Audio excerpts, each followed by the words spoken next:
Welcome to the Fantasy Football Sackos podcast with your hosts, Jason Shellcross and Alex Krogh.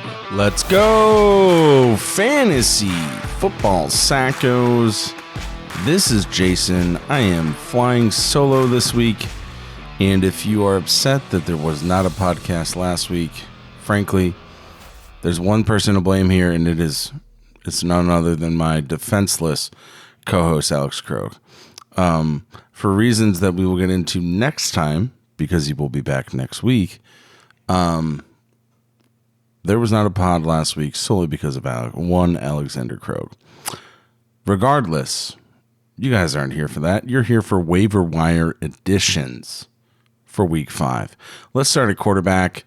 I don't know if it's because he's a former Bears player or because he's just ripping it up, but Justin Fields is actually looking pretty good. The Steelers are 3-1. Russell Wilson hasn't dressed for a game yet.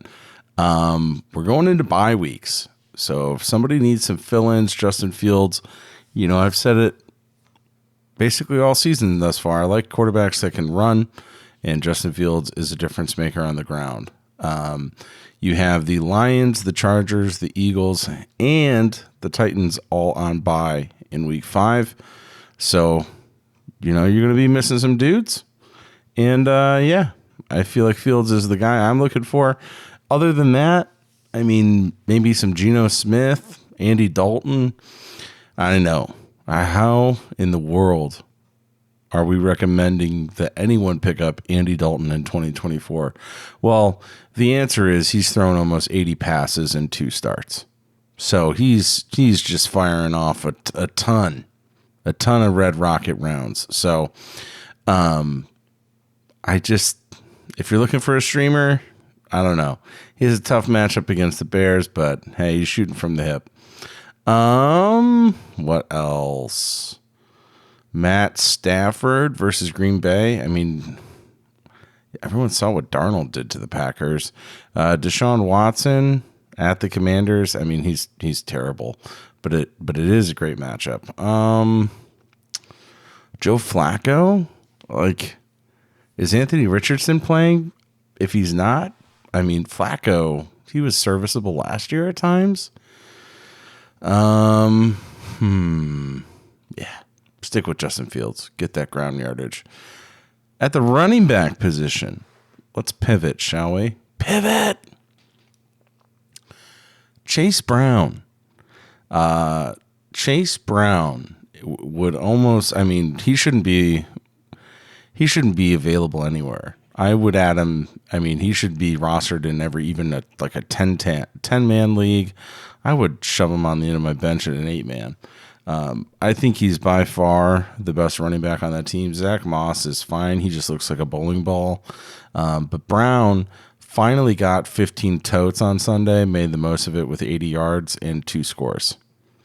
Chase Brown, I think, is a 3-down back, offers that 3-down back versatility that Zach Moss does not. So for my money, I'm picking up Chase Brown everywhere. Who else is available at running back? Roschon? He had one nice run against the Rams, but going into the Rams game, he looked terrible, and Roschon was about damn near going to take over the starting running back job for the Bears. But I think Swift has probably secured another week as starter, given his showing against the Rams. But Roschon was the clear number 2 in that game and did convert a goal line carry for a touchdown, which is how you secure goal line work. DeAndre Swift, we talked about he's on 4 teams in 5 years or something crazy. There's a reason why teams have repeatedly moved on from him. Only the Bears and Ryan Poles would sign him to a $20 million mega deal. Braylon Allen, who, he should be rostered by every single Breece Hall manager everywhere. But he has standalone value, and he's also probably one of the best handcuffs in fantasy this season. So I like him. I mean, Kansas City, what a dumpster fire. But do you think Clyde Edwards-Helaire? I mean, he could come off of IR. He's now eligible and potentially rejoin. Now, I don't know if he's going to get much run in his first couple weeks back, but Carson Steele has not been good. Kareem Hunt is a thing, I guess it could be, but he was also cut by the Browns. So I think you have to be probably pretty well past your prime to be cut by the Cleveland Browns, considering their state of affairs at running back. So maybe the speculative ad is to add Clyde this week before he pops off. Another guy I would consider adding, who's been really annoying to me because I roster a ton of Travis Etienne, is Tank Bigsby. Travis Etienne, for some reason, left during the first quarter because of a shoulder injury, and then never, I don't know, it was almost rumored he got benched. But he had an alleged shoulder injury, which he returned from. But Tank Bigsby has been very efficient. And I don't know, something to watch there. If he ends up being like the red zone guy, that's really annoying. So those are my running back ads for the week. At receiver, I think there's a couple guys you should run out and get. Probably, well, it's a better offense, so I'm going to start with Dontayvion Wicks of the Green Bay Packers. He's only rostered in about 20% of leagues on most platforms, but Christian Watson looks like he's going to miss time, and Wicks had double-digit targets and 2 scores. Double-digit targets, 2 scores. Led the way for the Packers in targets. So, I mean, I want that guy. I think Jordan Love is good. I think they're going to have to pass. That defense got absolutely shredded by the Vikings. So there could be some games where they're in a game script where they have to pass. So I think with Watson being out now, I think probably most number one corners are maybe going to move to Jaden Reed. So maybe that opens up more Dontayvion Wicks. Yeah, Wicks had a day, and I would definitely consider adding him. Moving on from him, Josh Downs. I mean, can't believe we're even talking about a wide receiver too, or a second wide receiver other than Pittman in this Indy offense. But hey, that's what happens when you have like a quarterback that knows how to throw passes as your quarterback, which is what happens after Anthony Richardson gets hurt and misses time. So welcome back, Joe Flacco. The Angels are singing. Father Time is back out on the field. So he's probably, Josh Downs is probably a flex play. He had 8 for 82 and a score on Sunday. I think that they're going to have to keep throwing. That defense is so bad. And then also Jonathan Taylor got hurt. So Josh Downs, not a bad ad. A couple more at receiver. Wan'Dale Robinson. I mean, he's got at least 6 catches or a touchdown every game so far this season. And he's definitely the short area check down guy for Daniel Jones. He had 14 targets on Thursday, and that is his second game with double-digit targets. He's definitely flexible if you're in any sort of PPR format. I mean, it doesn't really matter if Malik Neighbors plays or not this week. Either way, he's the number 2 option or like the number 1 check down option in an offense that's going to throw a ton, because that's a real bad team. Real bad team. Speaking of receivers on real bad teams, Xavier Legette. Andy Dalton is I can't believe we're also talking about a second receiver in Carolina, for that matter. But Leggett had a 6 for 61 and a score line on 10 targets. It looks like Thielen is going to miss a few more weeks, and so I think Leggett is a decent add to the wide receiver cores of your teams. At least, especially if you're dealing with some bye issues. Xavier Leggett, they're going to have to pass a ton, and this guy has the skill to return. So, who else here? Lab McConkey looks like he did a little something for the Chargers. I mean, I love rookies. I love rookie receivers. Everybody always says, oh, they don't pop out for the first year. You got to get them year 2 or year 3. It's the year 3 leap. I mean, that's kind of gone away the last couple of years. So if you're on receivers, I mean, you got to hold them and get through it. Like Brian Thomas Jr. for the Jaguars is a top 15 receiver in scoring right now. It's unreal.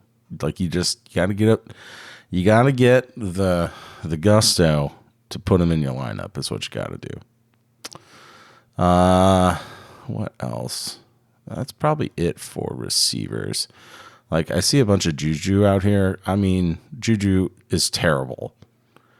Like I don't care. I do not care if Rashee Rice does not play another snap this season and Marquise Brown doesn't play until like week 18, 17. Doesn't matter. I am not adding a single receiver named Juju Smith-Schuster. Absolutely not. I refuse. He's terrible. I just think that it's going to go to Worthy and it's going to go to Travis Kelce. And Travis Kelce, easy for me to say, is going to just be force-fed the ball. Regardless of if he's over the hill, screaming down the backside of his career and skill, it doesn't matter. The volume is going to be there. It's going to be check downs, Kelce, and Worthy. So good luck with that. Tight end. I mean, do we want to add Tucker Kraft? I guess, with Christian Watson going down, Kraft leads all tight ends in scoring for the week heading into the Monday games. If you're hurting for tight end, like so many of us are, I guess what I would say is why not take a shot on Tucker Kraft? It's probably not going to cost you much, if anything, and it could be something. So Jordan Love is a good passer. It's a good offense. They're going to score. Christian Watson is out. And Tucker Kraft. He's a quality tight end. So he had a little motion to him. So you think that for me being completely alone, that I would be fully prepared and have all of my little stats put together. Alas, it's so much more fun when you're a little underprepared. Tucker Kraft, 9 targets, 6 catches, 53 yards, and a score, 17 fantasy points. What is he? Like tight end 3 based on that 1 week. Tight ends I just want to fire them into the sun this year. RIP to anyone that drafted Mark Andrews like I did. RIP. Fire Mark Andrews into the sun. Is Mark Andrews droppable? Yes. I don't give a damn. If you're going to put up 0 points in back-to-back weeks, I will fire you into the sun. I have no patience for you. You are not worthy of being on my team, and I do not care. Kickers. Brandon Aubrey's the only one that matters. And the guy that punts for the Bears if punters get stats. Who do you want? Myers against the Giants, maybe? Seabird against Cleveland? God, is Cincy going to score against Baltimore? Like, are they even going to make it in range to kick a field goal?